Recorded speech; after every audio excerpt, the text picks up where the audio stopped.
Hi, it's Natalie Williams with Vive Health. I'm a certified yoga teacher. In today's session, we are going to do yoga for sciatica. Come to the front of your mat. We're going to start off in chair pose. So your feet are underneath your hip, about hip width apart, shoulders back. We're first going to rotate our weight to the heels. Then we're going to sit back like we're sitting way into a chair. From here, we're going to bring the arms up, but notice you might have your pelvic tilted down and you're arching your back way far. So you want to imagine that there's a line and you're bringing it straight up. So this should be like a triangle, here, here, and then you can see imaginary there with your chest up. If you're doing the opposite, where you're rotating your tailbone in too much and arching the back and the head forward, that's not good on the back either. So you want to hinge from the hips, have a nice straight back in alignment. Holding here, deep breath in and out.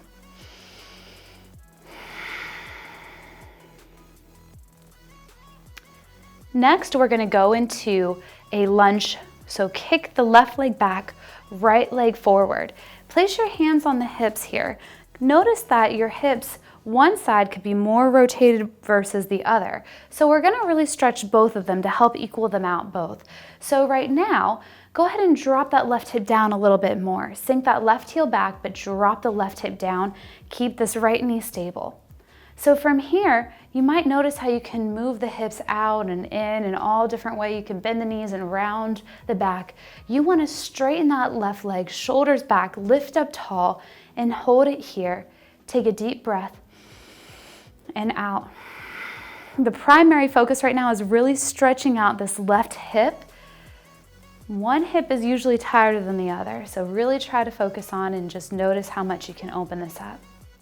Let's switch sides now. Lean forward, step forward, placing the right leg back, shoulders back, navel in and up, and drop this right hip down, opening up this hip. Take a deep breath here. See if you notice any difference between your left side versus your right side. Is one a little bit more flexible? Are you arching your back? Are you tucking your tailbone in? Are you rotating it forward? Try to open up the hip a little bit. Feel if you can drop the right hip down a little bit more forward and that right heel. Shoulders back, but make sure you're not arching the back like this either. Yes, I'm being a little bit extra with it, but I really want you to see what we're doing. This hip is straight and squared. This right hip is open and dropped. Go ahead and lean forward and step forward and come on out of it. Next, what we're going to do is we're going to come down all the way a little bit more. Right leg is front, left leg is back. You can walk down your hands. If you have a block, you can do so. We're going to place both hands down, drop the left knee, and lean forward. We're getting deeper into this hip opener now. So really open up right here, lean forward.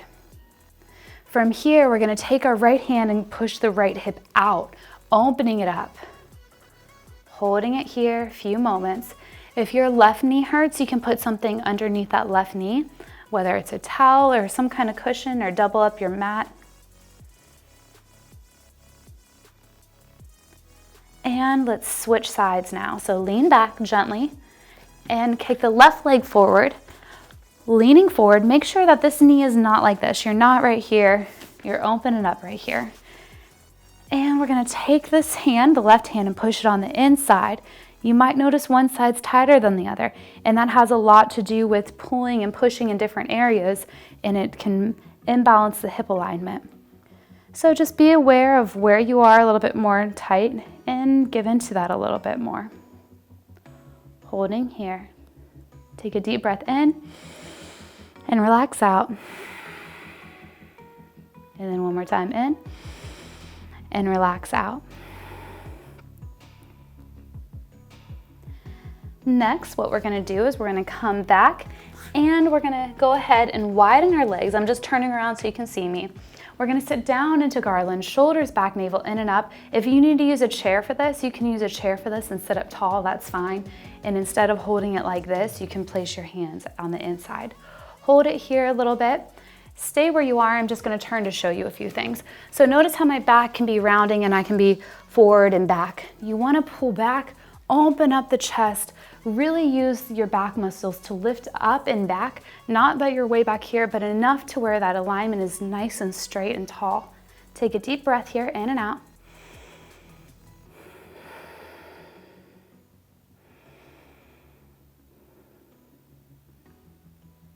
Then from here, we're going to transition a little bit more down on the ground, placing your feet together.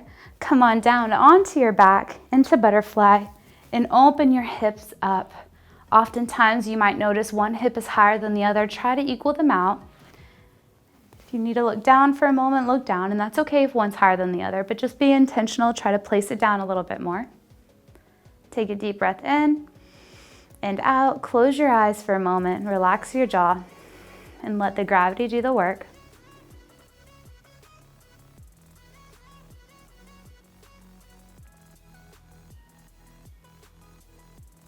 Then go ahead and round on over to the right-hand side, stacking your knees on top of each other, bringing your right arm up and over as a pillow.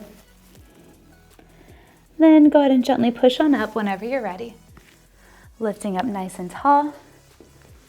Take a deep inhale and exhale. And bring your hands to your heart. Close your eyes. Take a moment just to be grateful for your body.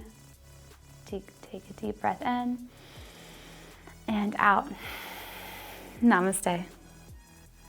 Thank you so much for practicing with me. I hope you enjoyed the session. Make sure you always consult with your physician prior to engaging in any new exercise routine.